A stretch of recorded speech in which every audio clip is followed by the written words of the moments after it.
Welcome back to the Remedial Film Class Podcast. I'm your host, Dan. Yeah, I'm Travis. And I'm sleeping. And George, who is sleeping. Sleeping. How you doing again? Sleeping? Oh, Asleep. With the okay. fishes? Tired. Hi, sleeping. I'm your podcast host. Z's coming out of my head. Doesn't sound like you're that excited to talk about part 2 of a Guys, certain movie I that fell we're... asleep 3 times. What? 3 times. Ugh. We're going to have It to may work hard be- tonight, Travis. I'm not sure if it was the movie, though, because I was working like 12-hour shifts and then trying to watch the movie. But it wasn't like last time where I was like, you know what, I'm falling asleep. Let me save the rest of this. It was like, I want to watch this. I want to watch this.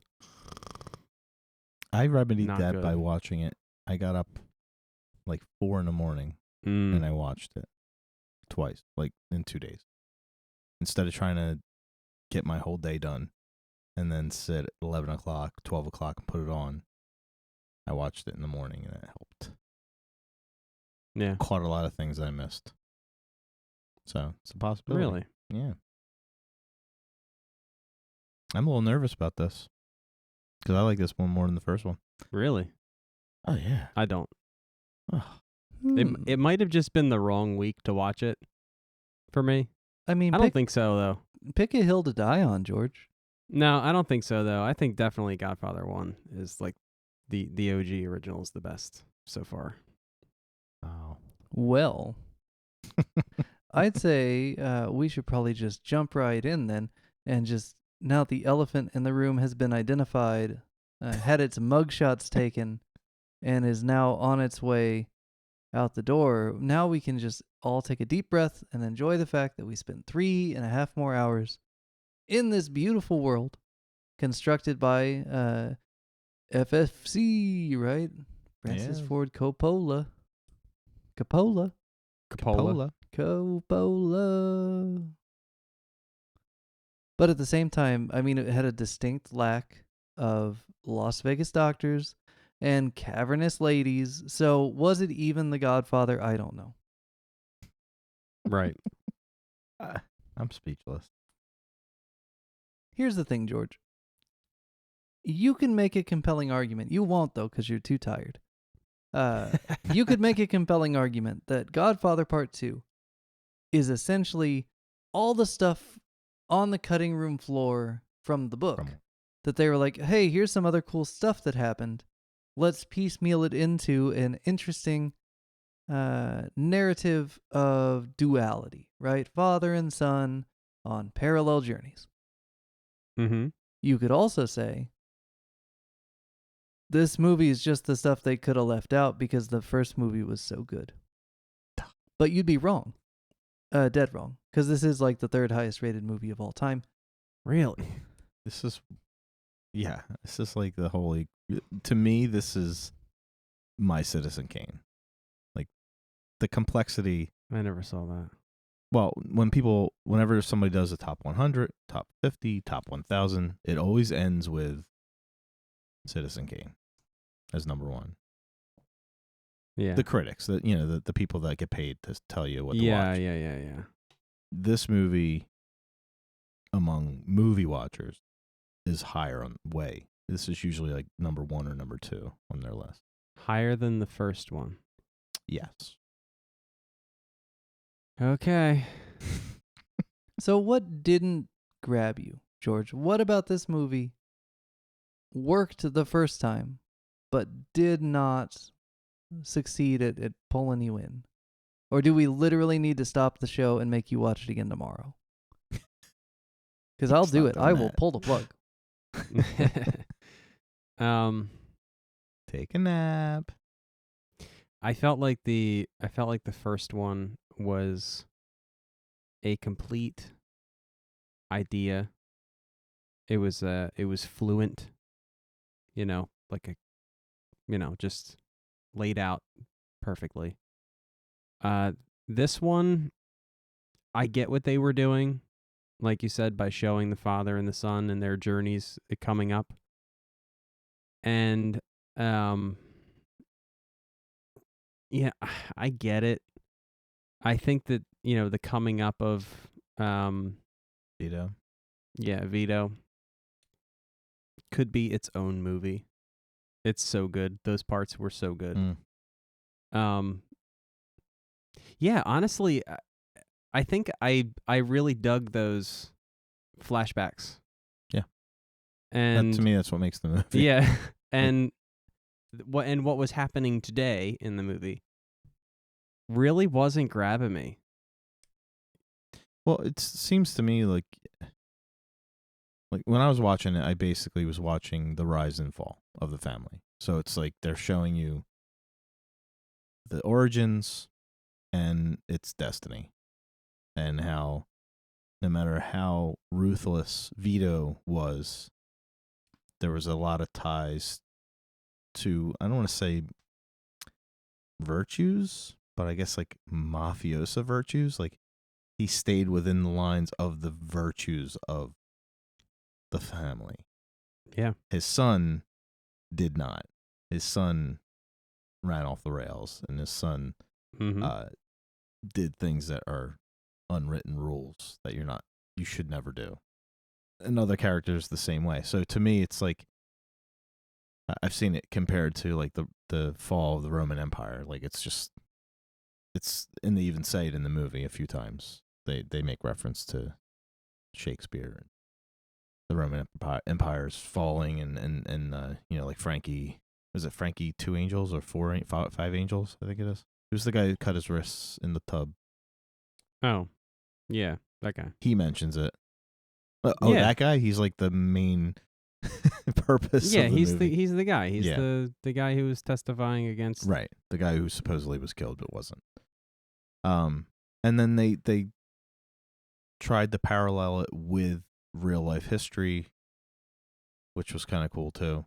But I mean, yeah, I like the older stuff, and I know people complained about how it's jumping back and forth. To me, it didn't bother me at all. To me, it had purpose. Actually, during one of the flashbacks, so are they even really flashbacks? They're really, I don't know. During the grocery store scene, when Vito and whoever else was there were like sitting in the back, and like I paused it, and I was like, Meg, come in here. And she's like, what? I was like, I need your help. Just come in here. And she's like, what? And I like hit play. I'm like, is that Robert De Niro? Oh. And she's like, yeah, I think. Is he like on the IMDb? And I was like, I don't know. I didn't look at it. Right. I'm like, but is that him? Yeah, I think so. Yo.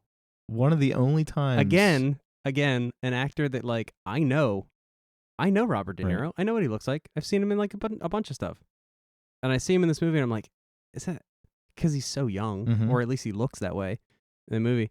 I'm like, and he doesn't speak, I think, more than 3 lines of English. It's all Italian. So that kind of, you don't get the De Niro voice that you're used to. But you kind of do though. Yeah, you do. But he's kind of trying to channel that whole jaw forward type thing. He's trying to do the Brando impression. Yep. But a young Brando, but still Vito. So yeah, you kind of get lost in it. You do get like De Niro's like, his faces and his shrugs and his, like that's actually what gave him away for me. Right. But like I honestly was like, is that even him, or is it just someone that like kind of looks like him? I was like, no, it's got to be him. Man, that's a good opportunity. Travis and I should have teased you last week that Robert De Niro would have been really good in the first Godfather. Who would he have played? We should have done that. We could hear each other smirking. We were doing that. Yeah, it was I think the one and the only time that the same character was nominated for an Oscar played by 2 different people. I think it's only happened at that time. They both got nominated, and I think they both won, if I'm not mistaken. I think I prefer the Michael stuff to the Vito stuff this time. No way. I think I did. I do like the Michael stuff. And the whole, like, you weren't drawn in by the whole brother thing? And no. Wow. Somebody who's like a huge Godfather fan would probably just be screaming at you right now. You're lucky I'm not. What's the brother thing that I'm supposed to be into? Did you watch the movie?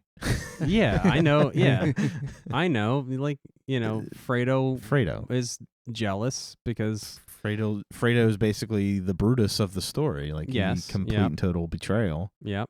And then he has to kill his own brother. Like, it's pretty, I guess, epic. What's cool is this is the first time I've watched this movie in widescreen. So even though I knew Fredo was always shot at the end of the movie, that's the first time I've seen the gun. The barrel? Yeah. You just see the barrel, right? That's all I saw. But like... Yeah, on a pan and scan, you just hear the sound. Yeah, you just hear the sound. So it's like when you're watching it widescreen, you see the guy in the boat, you see him holding the rod, then they're zooming in, he's still holding the rod, and all of a sudden, right when they get within reach, you just see the barrel. You just see the tip of the barrel, you see the barrel on the side of the screen. Yeah. But old days, you didn't see that because of the pan scan. You just saw Fredo. Pan scan sucks. Sometimes it can really like change the movie for the better if it's a poorly directed movie with a good editor doing the pan and scan. That's true. You can clean it up a little bit, but and I mean the Vito stuff was cool because you got to see the younger versions of his two henchmen as well from the first movie, which supposedly I'm trying to remember what the one character's name. He was supposed to be the informant, and then they didn't bring him back for the movie, so that's why they brought in the other guy, the guy that was testifying. So it would have been even more tragic if it was his right-hand man from the first movie, right, that was doing all the cleanup. Yeah, was actually the one who turned him in, or was going to turn to the feds. Yeah, I kind of felt like there was a lot of new characters. A lot of new characters that were like supposedly huge players. And I was like, okay, well, why haven't I heard of them before? Well, I was happy Joe Spinell was back as Chi-Chi again. Haven't watched these movies since way before I got into his work, and so now it's just like, oh, my old friend, the corrupt cop from Cruising. It's nice to see you again, Joe Spinell. And Duvall friggin' killed it. Oh my God. Although, okay. Here's the thing. It's clear that George needs to watch this movie again in a little bit when he's had more rest. But sleep. I have some concerns about them making Hagen the Dawn. Like, that seems like that doesn't seem like their technical advisor was doing their job. To spend like the whole first movie being like, oh, we love Tom, but like, he's, you know. Well, and then all of a sudden he's like, okay, now you're the Don, you're in charge, I'm out of here. Like, what? Right. I took it as he purposely took Tom Hagen out of the equation so he didn't know all the stuff that was going down, so then he could be not involved. Well, and that's kind of the speech they have between each other, but that doesn't make any sense.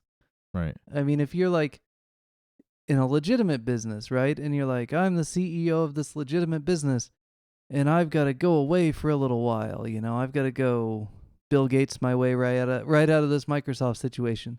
You're not going to put some friend of yours who hasn't been at the company for 40 years in charge, right? You're going to want them to have that inside knowledge, like the knowledge. So maybe I just don't understand mob politics. Yeah, but was it called plausible deniability if you're not really involved? But he's in charge. It's not that he's just like in name going to be the figurehead. Like, right. He gives them all the power and is like, you have all the power. You have all my abilities. Also, you have no idea what I've been up to for a couple of years because I've been keeping you out of the loop. Good luck. That didn't make any sense. I would say this movie, part 2, has a lot of really good moments, and I'm glad that those moments are here. But I think George is right that the plot itself isn't nearly as tight. It's a lot of really good ideas. Well, the whole Hyman character is like Hyman Roth, which is the Jewish guy in Florida. That got a little confusing. Not confusing, like I didn't know what was going on, but it was they were trying to build this complex spider web of this person's doing it, and then they're showing Michael basically going to each person and saying this person did it, just trying to throw them off when he knows it's Fredo working through Roth, but he's like trying to throw everybody else off by just saying he knows that it's this person and this person. That made it more confusing because it, just like when you're watching Game of Thrones or something, there's so many character names that if you're not a huge fan and have watched it 10, 15, 20 times, you don't really know who these people are sometimes. Then I had the subtitles on because, again, I'm watching it at a weird time, so it's like I didn't want it to be too loud. So some of the things, some of the nuance that the acting was happening was being lost because I was trying to read.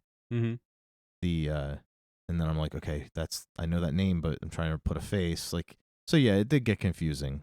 It felt like one of those half-baked spy movies where invariably the mentor becomes the bad guy spy and the young person, and it's just like the cliche of the spy movie. But instead it was just like this endless weave of like, he really doesn't know, but he's trying to act like he does know, but really he might know. And they're making it really clear to the audience that it's Fredo really early in the movie.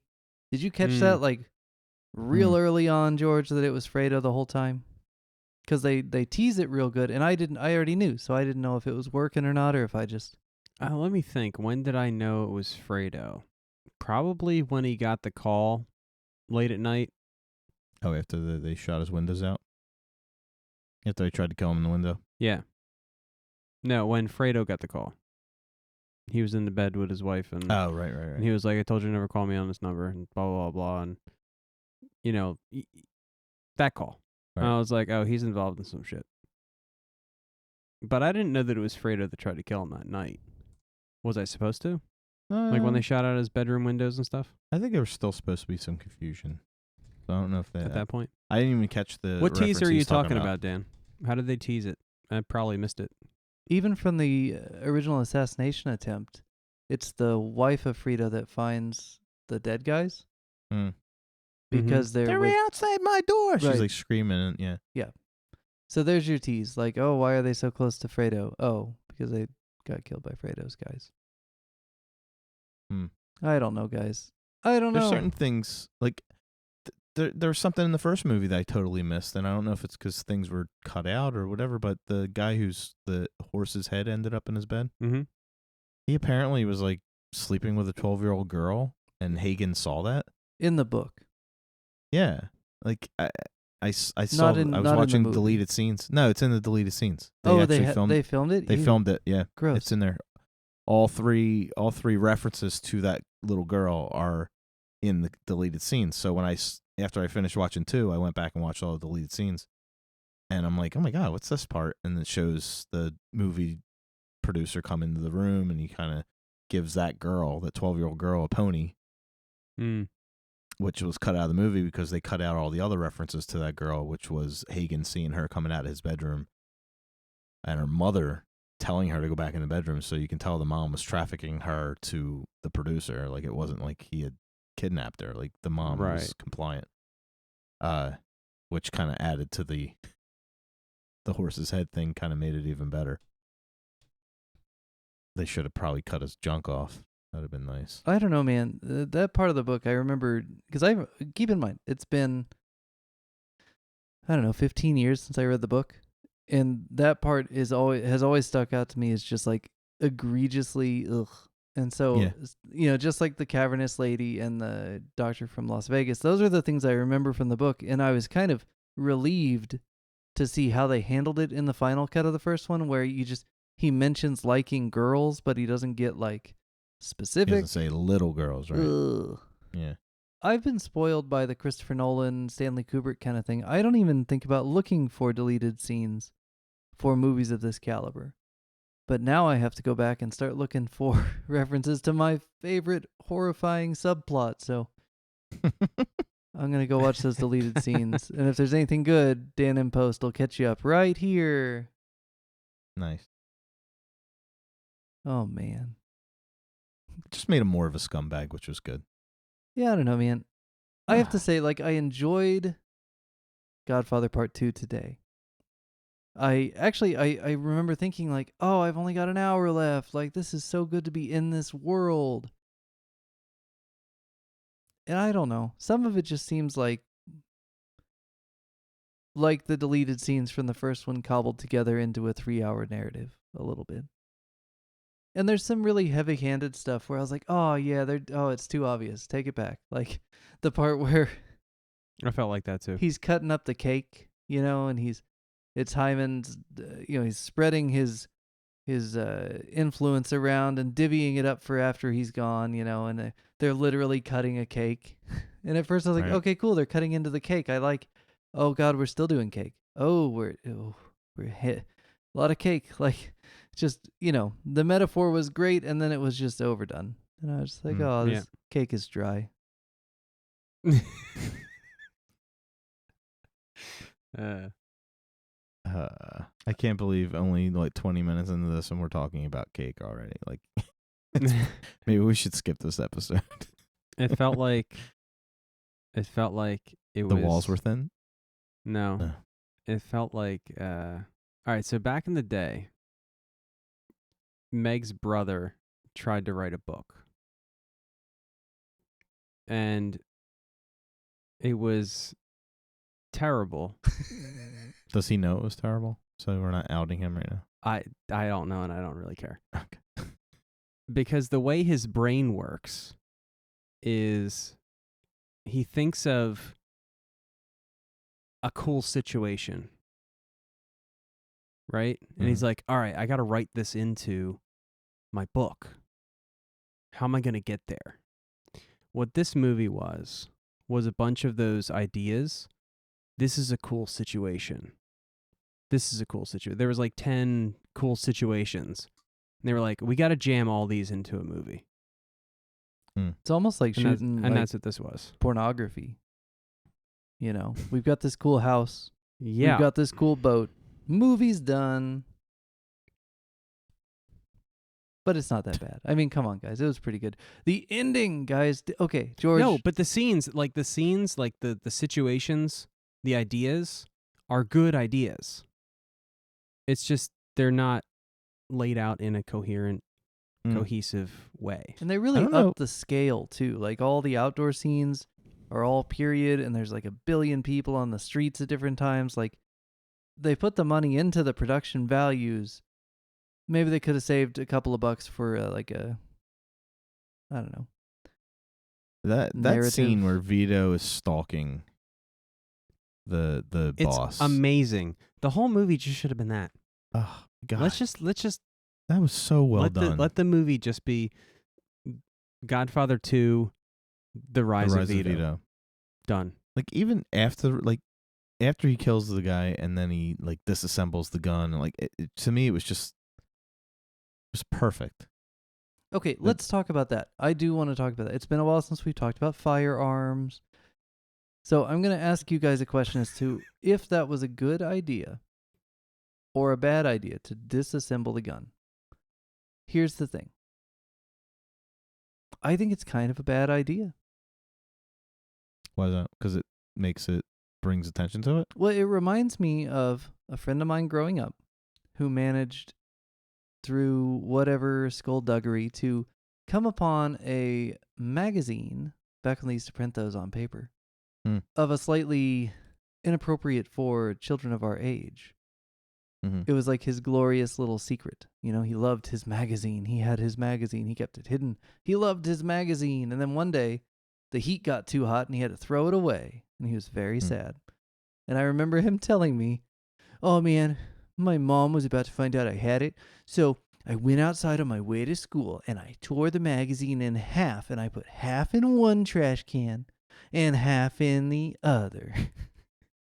And I was like, dude, it doesn't now you've doubled your chances of getting caught, because no matter what trash can you put it in, it's obvious that half of a pornographic magazine is still pornography. Like, you've doubled your chances of being caught. That's the dumbest thing. And he didn't wear gloves, so there's fingerprints. And that's the thing. I'm watching Vito do this. I'm just like, man, aside from being able to like damage the gun to the point that the ballistics wouldn't match anymore, you're putting your fingerprints all over this gun, and you're increasing every time you put a piece in those stovepipes. You're increasing the chance that someone saw you do it, because you've extended the time of the escape, if you will, and you've increased the chance that at any time a maintenance man might find a chunk that's obviously part of a gun and report it to the police.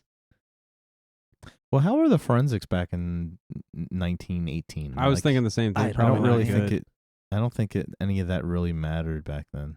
Then why'd he break up the gun? Why didn't he just hide it in one stovepipe? Why didn't he just keep it? Why didn't he just Yeah, I keep don't it? know why they just Drive keep it down to the lake and throw it.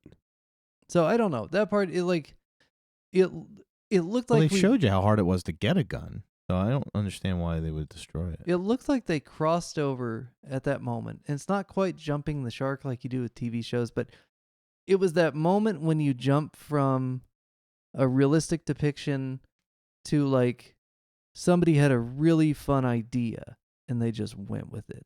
Yes. It was one of those ideas. Mm. It worked on me. I thought it was cool. I liked it. They're cool.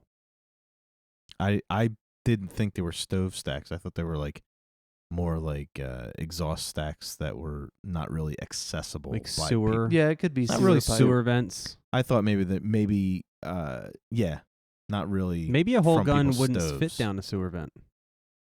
Maybe he had to break it apart to get rid of it from the rooftop. Yeah, not clear from the way they present it. I don't know. The thing about this one is I feel like they Plus- do not a bad job, but I feel like they're making an effort to occasionally, but inconsistently, try to paint Vito as like Batman. And then they kind of dial it back and be like, oh, but he's still a stone cold killer. Don't worry, he's still. But now he's a good guy. He's a great citizen. He helps old ladies and he guts a guy. You know? Yeah, but the guy he gutted did kill his parents. Yeah, I know. I know. Exactly. That's what I'm saying. Actually, he is kind of Batman. Yeah. He's a little Batman.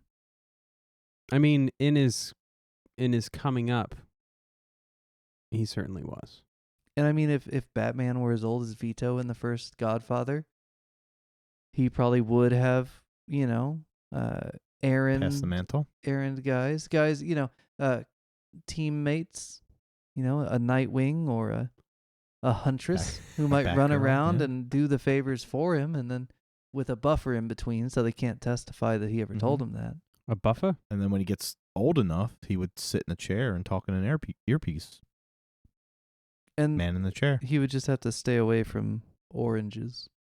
Yeah. Death oranges back with a vengeance in this one. I found out that they are, because they make an appearance in part 3 as well. It's completely purposeful because of I think the image of the orange means something in Italian lore.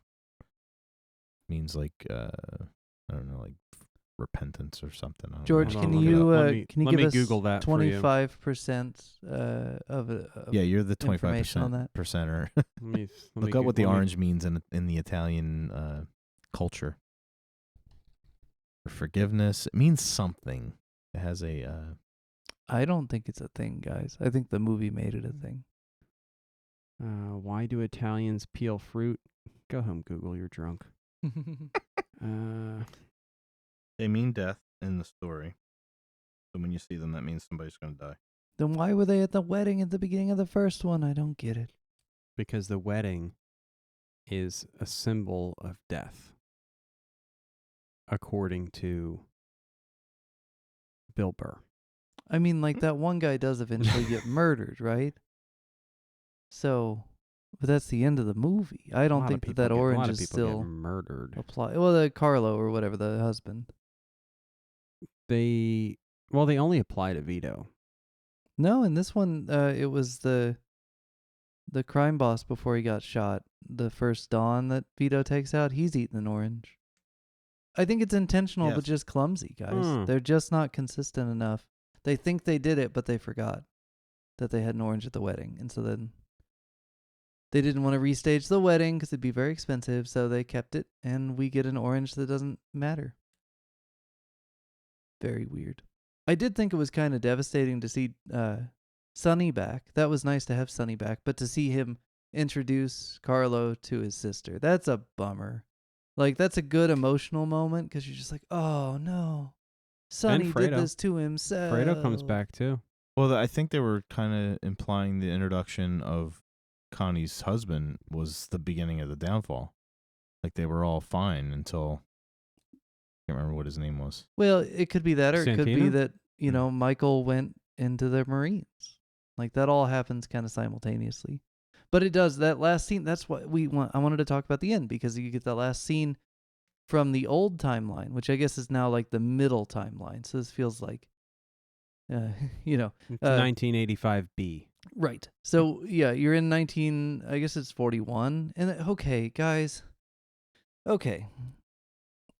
This movie has a really good idea, which is Michael joins the Marines without telling anybody to defy the deferment he didn't want in the first place, because he wants to define himself not by what his father wants, but what he wants. Right? That is a universal human story. Yes, in fantastic collars. And they looked so collardly. Yes. And it's fine. I'm fine with that. And I love the way the scene ends, where he's alone at the table because they've all gone off without him, but really he's the one who's pulling away from them. And then you have the end of the movie with him alone in the park. Like, that's good. That's a great ending. I don't know if the movie earned such a great ending, because just 5 minutes earlier, they were like, oh, the Japanese army, and that's exactly what they say and nothing else. The Japanese army and navy have attacked us on our father's birthday. Isn't this terrible? But like, why is Michael joining the Marines if the war hasn't started? And it's the birthday party for Vito right in that moment. So like, there is a timeline where the Japanese attack Pearl Harbor. Think that Michael quits college on the way to his father's all birthday of that would party. take so much more time. Yeah, you're talking about and think how long it takes to get the news out, right? Because by radio or telegraph, you're talking, hours after the event. Probably, I doubt you're going to get civilian news. Are you following what we're talking about, Trav? Mm-hmm. Okay. And so, my brain just broke. I was like, guys, you dropped the ball. Like, you had it, you had me, but you chose to have the birthday party and the Japanese attack on the birthday. It doesn't have to be that Rather than just be like, we're here for this birthday party. Can you believe what happened a week ago when the Japanese attacked Pearl Harbor? Boom. Not even a week ago. It doesn't even have to be a week ago. 3 days? How long does it take Michael to decide he needs to become his own man and join the Marines? Hell, I give him 12 hours, right? But you just don't have time. It could be months. Just don't have time. It could be months. He could join in 1944. He could be like, the offensive's about to start. Like, so explain to me the deferment, right? What is that? Is that like because he was drafted? Right, exactly. And if he's drafted, when did we start the draft? Exactly right. I need exactly. a date. When did we start drafting young men for World War II? Not on the day the Japanese bombed Pearl Harbor. Not at all. Did we have a large standing army back then, though? Wait, I thought the Germans bombed Pearl Harbor. Let's see. Stop it. The registering of the draft. What's that, Animal House? Yeah. So selective service starts in 1940, September of 40. So the draft is a new thing at that point. Yeah, because they had the first wave was everybody First just peacetime draft in United States history. So 1940, you've got a selective service draft. So you could have a deferment as early as 1940 if they were all getting ahead of the game. But like, if it's the first ever peacetime draft and we're not actively at war, that doesn't really hold a lot of water that he would have a deferment that quick. But it is possible, though. It is possible. Are you saying he joined before Pearl Harbor? Yeah, he would have that to day. if this movie had a good timeline. If you could trust the timeline above all else, because they're at a birthday party on December 7th, and he's already joined the Marines. But did they ever establish that he joined the Marines not because of the bombing, but actually because he was trying to prove something to himself? Yes. Maybe he was trying to keep Well, himself out of the family. Keep himself out of the shenanigans. They did establish that. But they also said that, Vito got him a deferment, which means that he was drafted.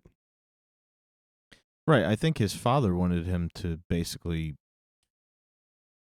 become like a decorated war hero, not a war hero, but a decorated soldier so he could Mm-mm. advance in the Nope. political. Nope. No, Nope. I thought his dream for Michael was to be No. like almost like a No, president. his dream or for something. Michael was to be the Don of the family. Then why Well, did they but talk about I the don't. first one when they were Okay, saying he so had this a movie kind of different route sucks, for and him. you guys are ruining it for me because you're pointing out some things that are super inconsistent.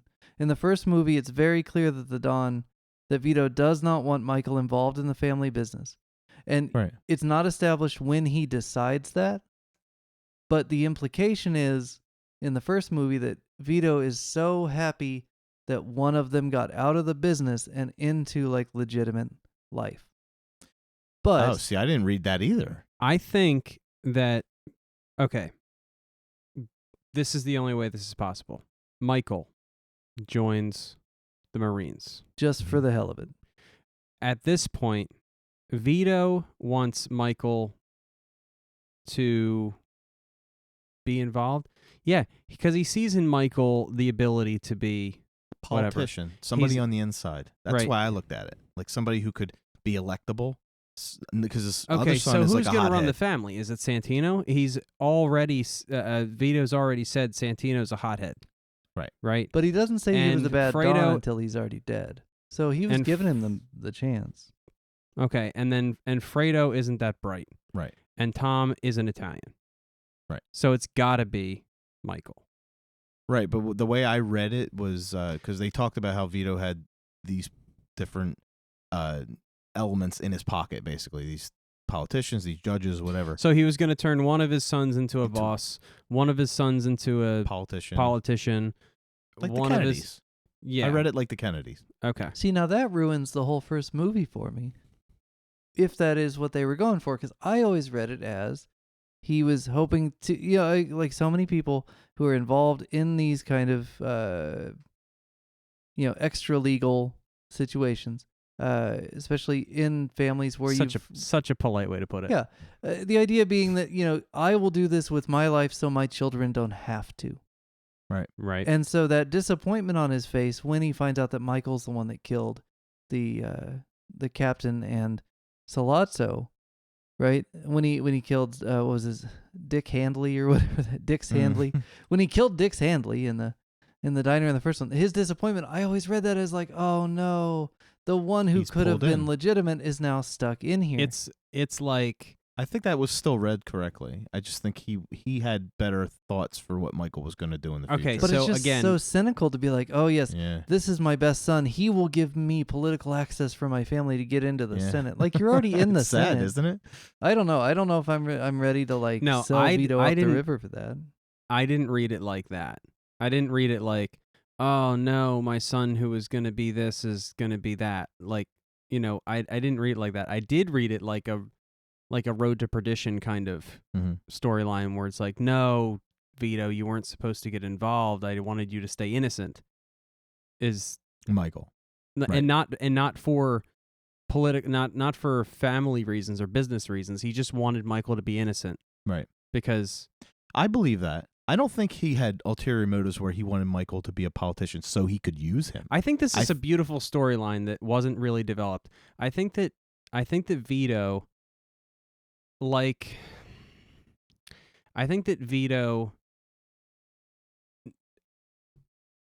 there's a storyline here. Vito knows that this isn't sustainable. Right. Vito doesn't want his kids to continue this. Okay. Right? Vito wants to end it before his kids get involved. His whole career, that's what he's trying to do. But he's not successful because his kids are grown and they're involved. Right. Right? But at least Michael isn't. Right? At least Michael defied me and did his own thing and joined the military. At least a part of my family will be saved from this. Right. I think Vito. That's what I got from. That's what I kind of inferred was Vito's thing. Like, yeah, Vito didn't want this for his kids. Right. You know what I mean? He was doing this so that his family could have a better life. And he thought that Michael was going to. Right. I think that he saw Michael as someone who was going to climb the ladder and become powerful like but himself. Not for the family but not business. for the family. Right. He was going to be a president or a vice president or a senator or whatever. And I don't think Vito was thinking, "Ooh, I need to get him in so he could help us." Right.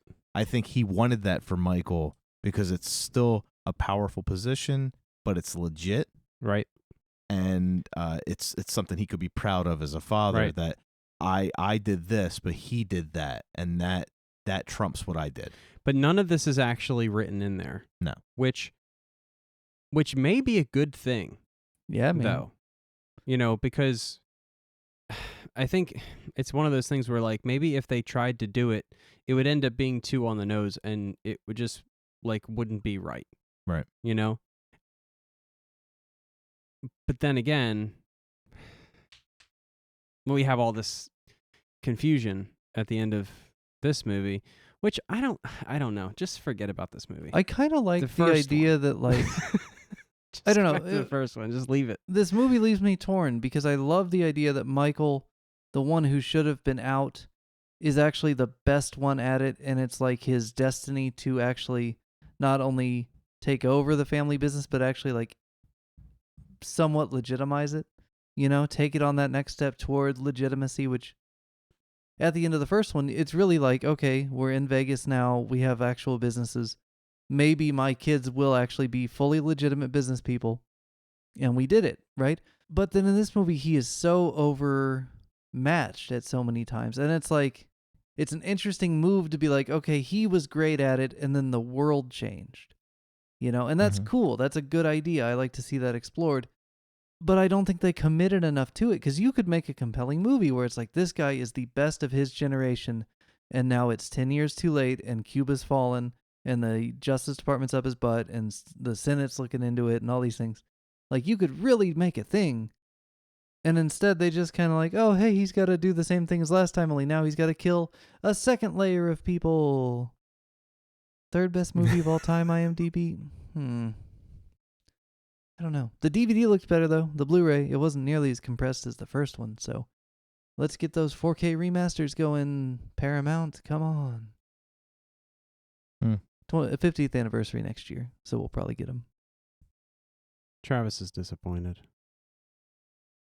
I like them both the same, but I do enjoy the complexity of the story, and I like the fact that the first movie is so old world family, just like tight knit, and then this movie shits on all that by basically saying, you know, they just open up with, you know, the senator at the house, and it's so just it's just so drained of any of the Italian, you know, culture. It's so drained. Like, the whole story basically takes you down that road that the old way is dead, and the new way is going to get them all basically either arrested or killed.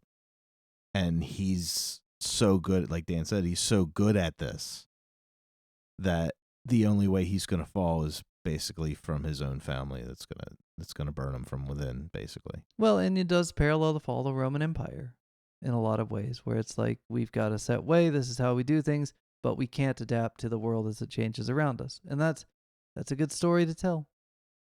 But I don't know if it succeeds. I do really like the Lake Tahoe parts, but I have friends that live in Tahoe, and so the time I've been out there, it's very pretty, and it was pretty in this movie too.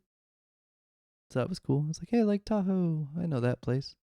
Also, this senator is awesome. Like, he's a really good, terrible bad guy. Like, a good, terrible human. And the way they set him up.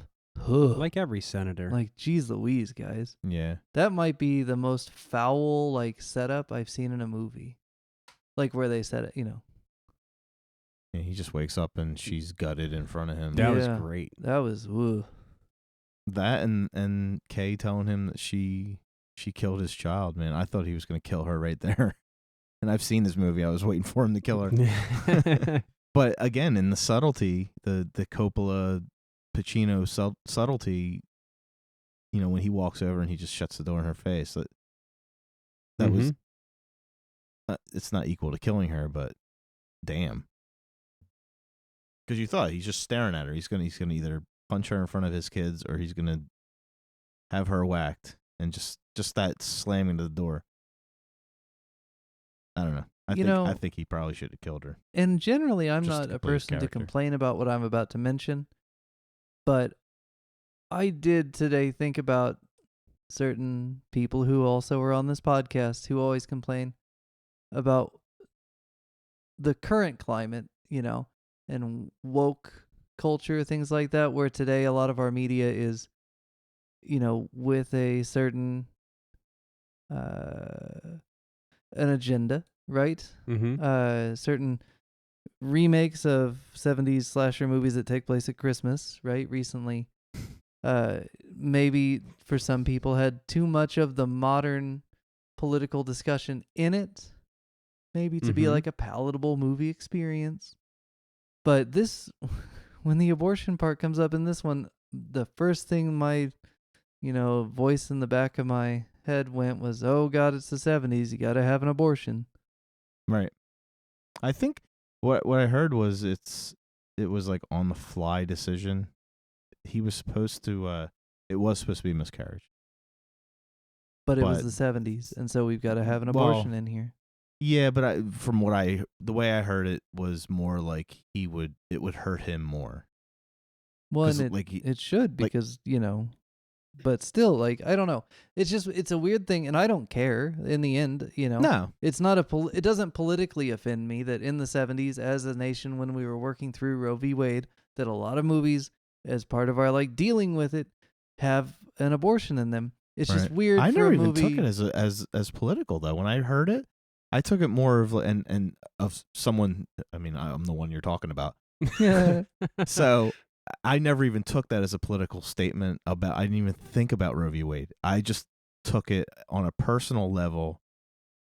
The whole character of Michael Corleone is about.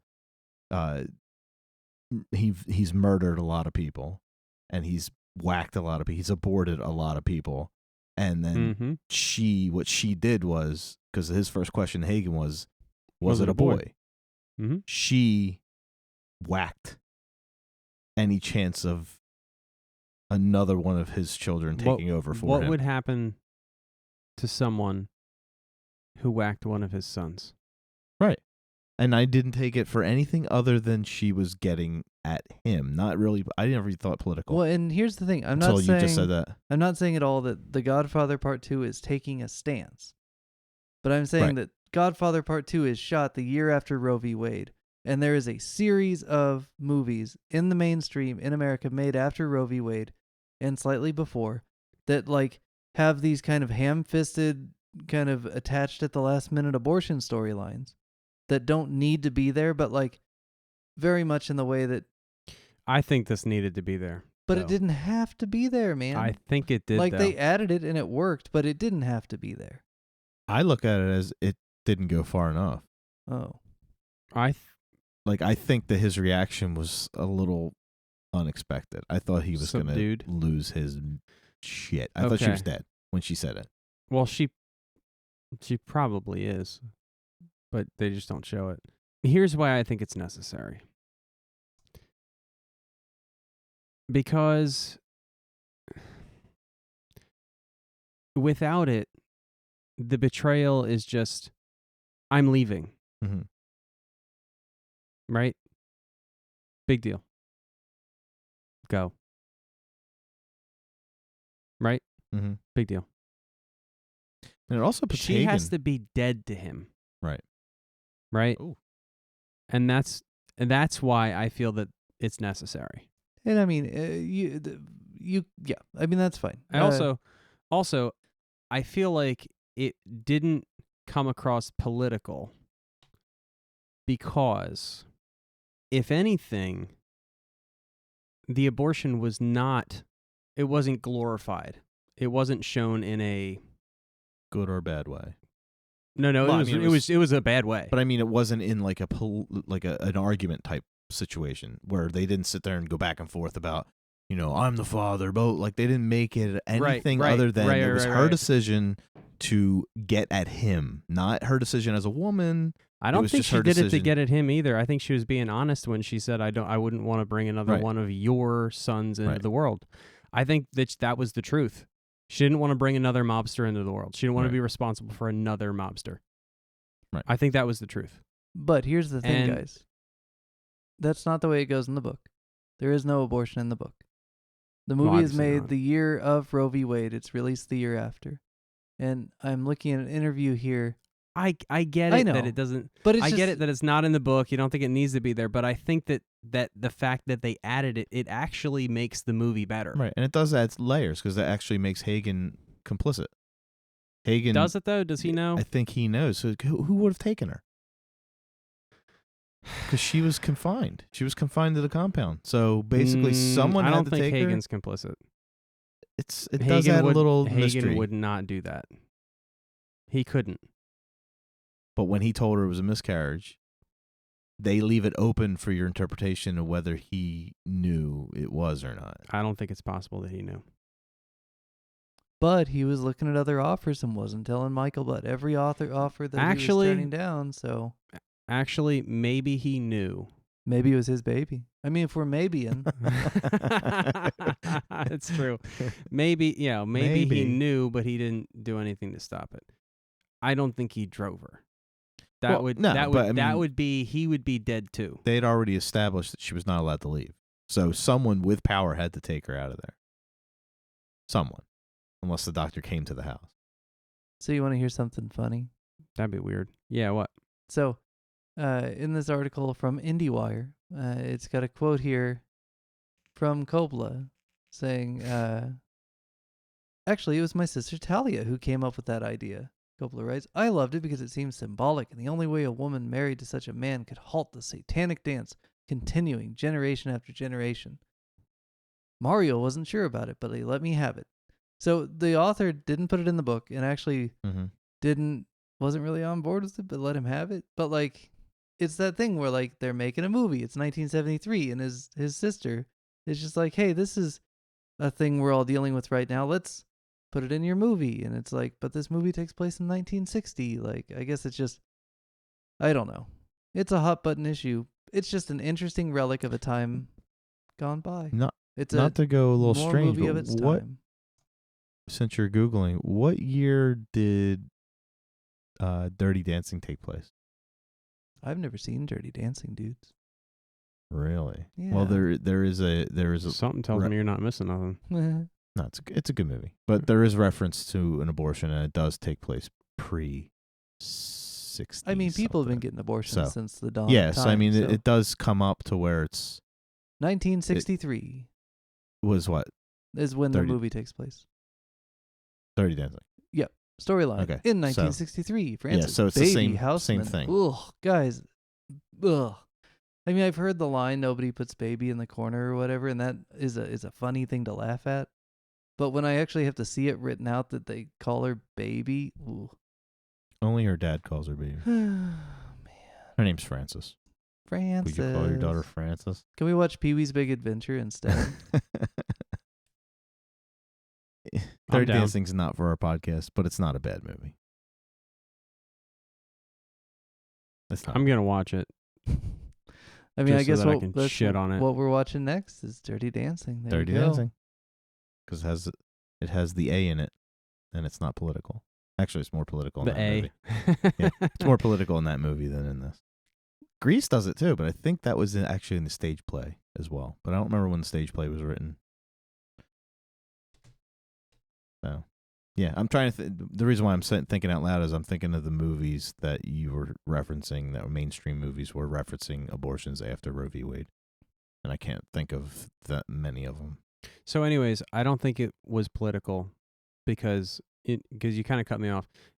It doesn't show it in any kind of light. Like, you see two sides, and they just leave it at that. You see the side where the woman doesn't want to bring another mobster in the world, right? Which, I don't know. I'm not going to say that's a good reason. It's whatever.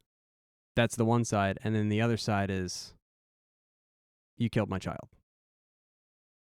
So you just have those two sides, and they're just there.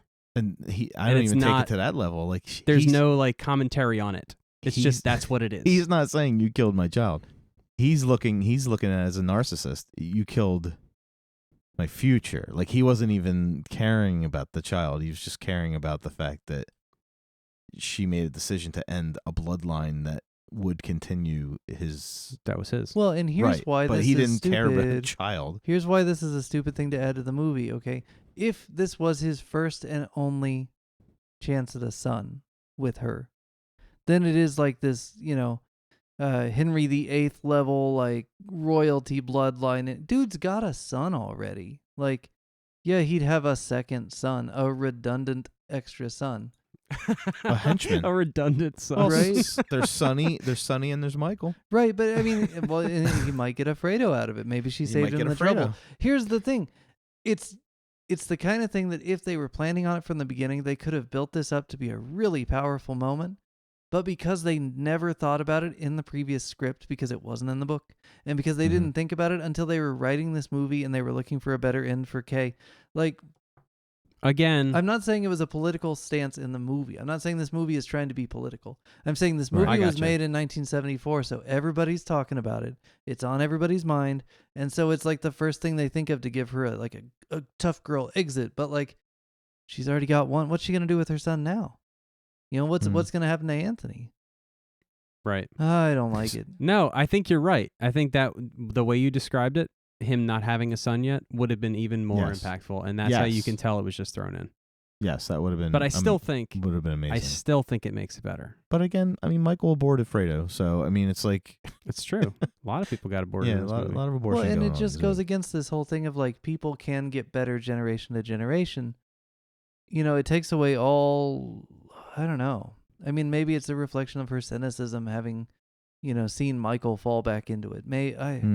I think that this was a. Yeah, it's all that. They She picked was a not shot. a very well fleshed out character to begin with. No. True.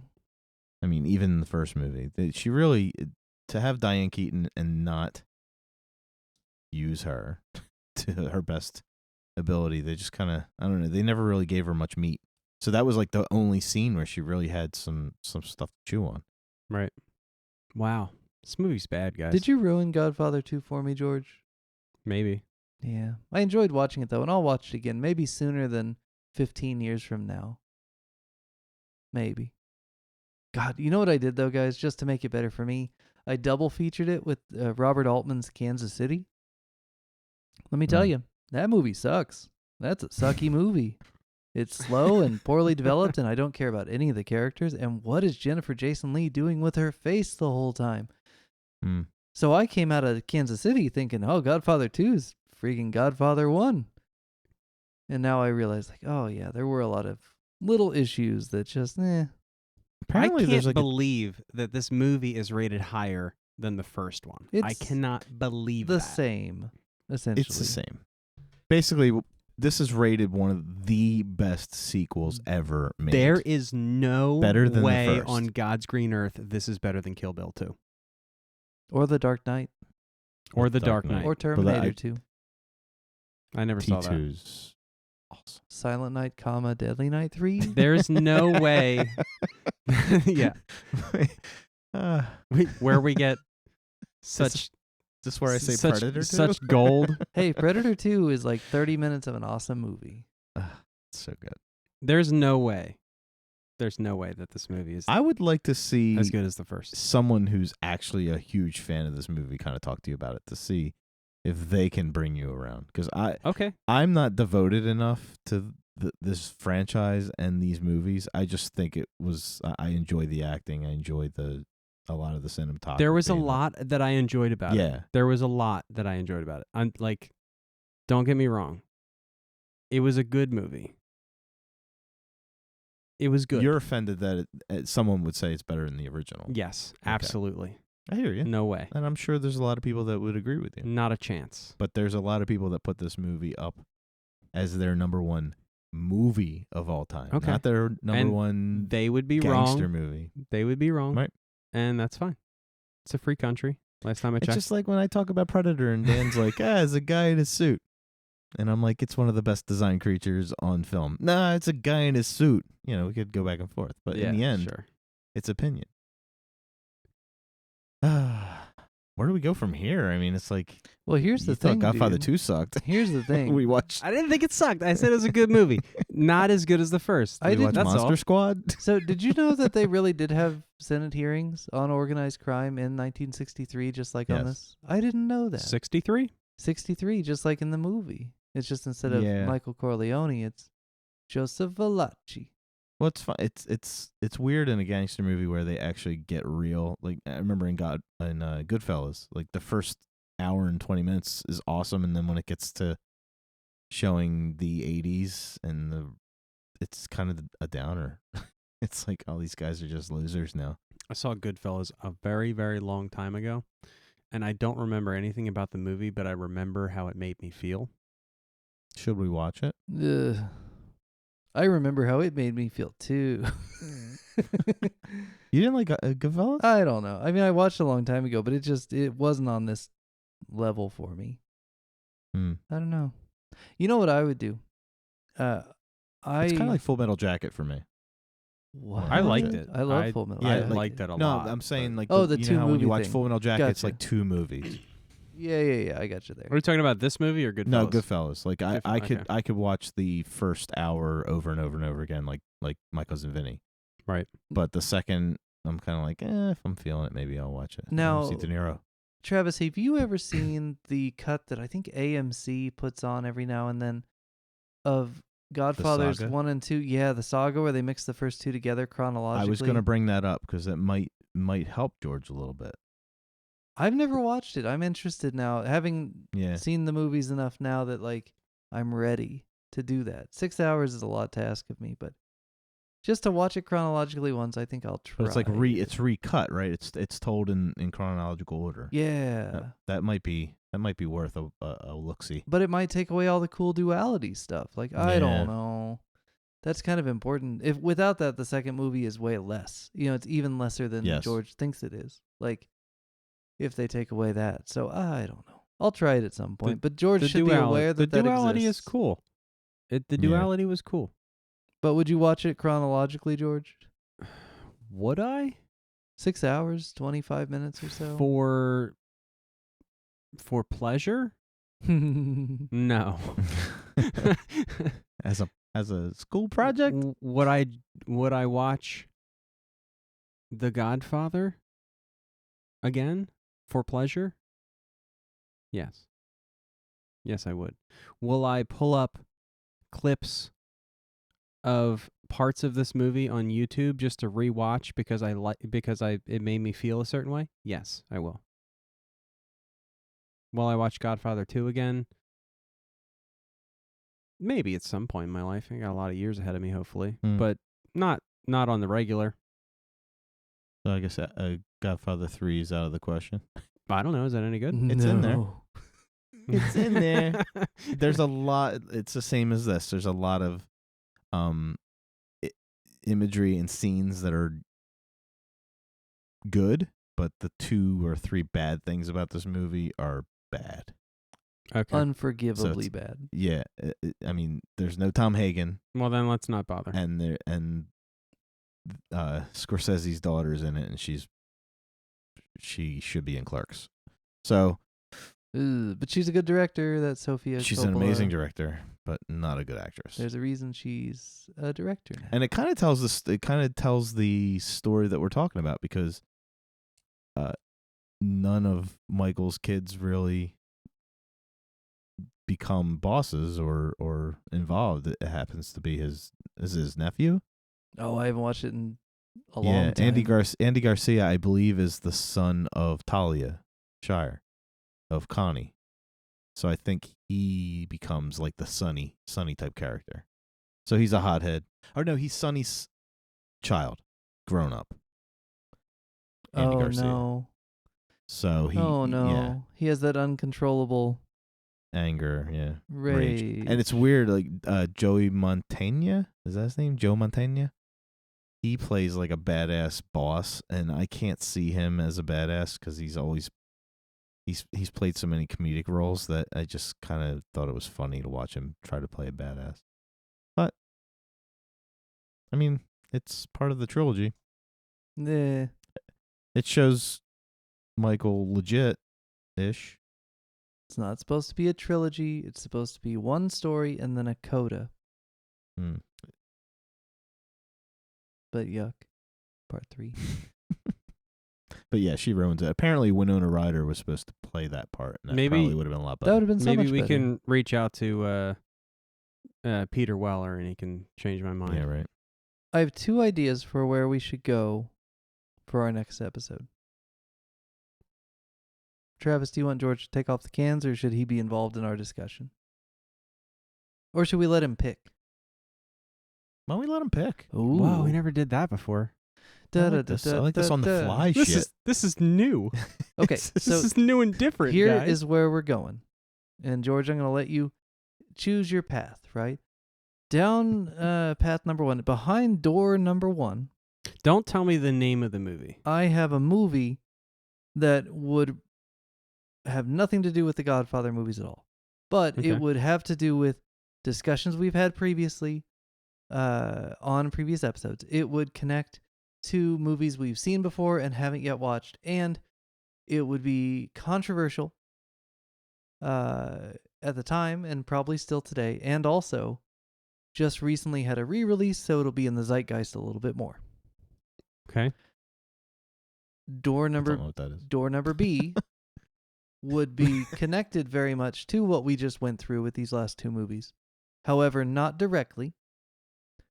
But it would feature people that Travis just mentioned minutes ago, as well as things that we've talked about on the show before. In fact, I think the movies come up a couple of times. So, I mean, it's in our orbit. We're going to be hitting it eventually. We could hit it right now.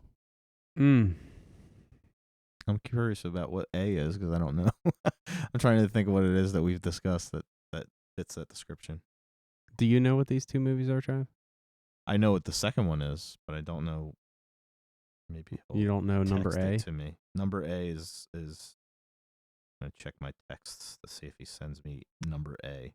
Oh. Yeah. So those are our choices. Ooh, but there was a third choice. Oh, damn. What's the third choice? Number C? I don't know C. that this is a good idea. Roman though. numeral C.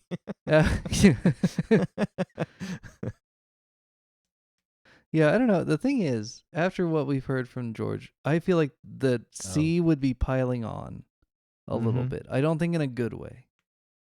But at the same Yeah. time, it may blow him away to the point that like he prefers it to Godfather Part 2, and that discussion would be insane. But I'm kind of here for it. Or I could just let Travis pick. Well, I you know don't where I know. was going. I do. You were thinking B? I was I didn't. A didn't pop into my head. C I know has come up a few times, but it might be too soon. And B is in the wheelhouse, but total different take. But all 3 are good. So, I mean, it's just a matter of where we want to go. Like before we did The Godfather, we were going down a route that I would like to go back to at some point. Yeah, I think because of logistics, I'm not going to be able to arrange what we were hoping for Okay. this soon. Because, I mean, we're recording Monday, so I don't have time to get the... Oh, so then B is out then. Right? Are we talking about the same B? I don't think we're talking about the same B. Dun, dun, dun. Okay, let me send you another GIF. Oh, what's the B? Wait, was that just Captain Chaos? Are we doing Cannonball Run? I mean, why not? Why not? Dun, dun, Sorry, this dun. is the B I was referring Oh to. shit! No, my God, that was not what I was thinking. So yeah, I should. That's not what we discussed. Not a bit. No, I've in my head. I think I think one of these 3, each one of these 3 connects in a certain way, but not enough that we end up down like a rut. Wow, that's right. a horse of a different color, as, Oh as golly, the I don't know mayor how to said. pick, though. I thought we were going. George is just sitting here. I kind of think, honestly, I'm sitting here thinking C seems the most intriguing, mostly because Travis isn't not ready yet. Well, Not that you're not ready. here's the thing about C, right? if we were to watch C, I would kind of want you to see it in the context of other films from the same guy. So it might put us on a little spin, if that's okay with Travis. Because I think there's context that you need. But I don't know. Maybe we don't. Maybe we just do the one and we just keep moving. I'm kind of down for whatever, guys. I'm going to be watching A this week either way because it just came in on 4K and I can't wait. And there's no evidence of pausing, which is good for you. Yeah, I can't accidentally leave it paused. But, you know, I haven't seen any of these in a long time, so I'm good with I have all 3 on 4K, so it's going to be fun. I mean, yeah, C is kind of fun. I mean, you know. Do we give... I almost want to just tell him what C is so he can say, yeah, no. Or, oh, yeah, definitely. Why don't you just tell me what all the movies are? The mystery was fun. Is it Colonel Mustard in the library? To be fair, he doesn't know these movies, and so we'll tell him the name of the movie and he still won't know. Okay. So, behind door number A is a little flick from a familiar director called Basic Instinct. Have you ever heard of Basic Instinct, George? I've heard of it, yeah. What do you think it's about? I have no idea. Awesome. What about... Whatever it is, it's basic. Behind door letter 2... It's about chicks getting lattes or something. I don't know. Behind door letter 2, you have Bram Stoker's Dracula from 1992 or 3. Okay. And then C, you have the Brian De Palma classic, Scarface. Say hello to my little friend. I'm uncrossing my legs right now. It's a good thing it's not kilt day. Yeah, right. Do you know anything about the Dracula? Because that could help your decision as well. No. It's directed by Francis Ford Coppola. It's a Ford Coppola movie. And it's got Keanu Reeves in it. And it has Gary Oldman. Billy, what's his name from Once and Again? The Rocketeer. Billy Zane? No, and the reason Billy Campbell, I think, or something. Oh, I think Billy Zane's in it as well. Oh, isn't he? I think you're right. I think he plays one of the guys. The Lucy's guys. Hold on. I think you're right, but let me double check. I love Billy Zane. I've only ever seen him in maybe this if he's in it, and then Survival Island, which I don't think is ever going to make the show. But he's in the Dead Calm. He's in Oh yeah, Dead Calm. I forgot about that. He was the Phantom. He was the Phantom back in the 90s. He was in the superhero purple before it was suit. cool. Hells yes. Yeah. Okay, yeah, I do like Billy Zane. He was in Titanic. Which, hate it or not, still a good movie. I like that part where the guy pings off the propeller. That's about it for me. Which is Bill Burr makes reference to that. I watched that Bill Burr today. He's like, I'm gonna be that guy. The guy that falls in between the hits off the propeller. That's amazing. Oh, I love him. Women think this is a romantic movie. This is a horror movie for guys. Holy moly. Yeah, Billy Campbell, who is the Rocketeer. Yeah. Mm-hmm. Love the Rocketeer. Which is a very underrated movie. Let's just watch the Rocketeer. I've changed my mind. That movie rocks. Have you ever seen Rocketeer? Ooh, I like what Travis just sent me though. See, I thought George would like Godfather II because it's kind of a tragedy. It is a lot of a tragedy. We found a tragedy he doesn't like. I thought he wanted to be more happy. I thought that too. When it ended. That it was tragic and I should like it. There's nothing redeeming about that movie at all. There's zero redeeming quality other than the final scene, which kind of shows you a flashback, but it's not really. None of those people are coming back. Yeah. It's a shame they couldn't get Brando to come in and do like that last scene. I know. That was a bummer. Like, you knew they were going to tease you with it. I mean, it was cool to have them singing in the other room. That kind of added to that scene, but it'd been nice to see Brando. But how many years later was it? Like 3? Yeah, 4? Just 2 or 3. It wasn't that long. He was available. Accessible. Yeah, he was available. He probably was protesting something. He hadn't gone full Looney Tunes yet. Nah, he didn't do that till probably mid-90s, right? Yeah. Oh my God.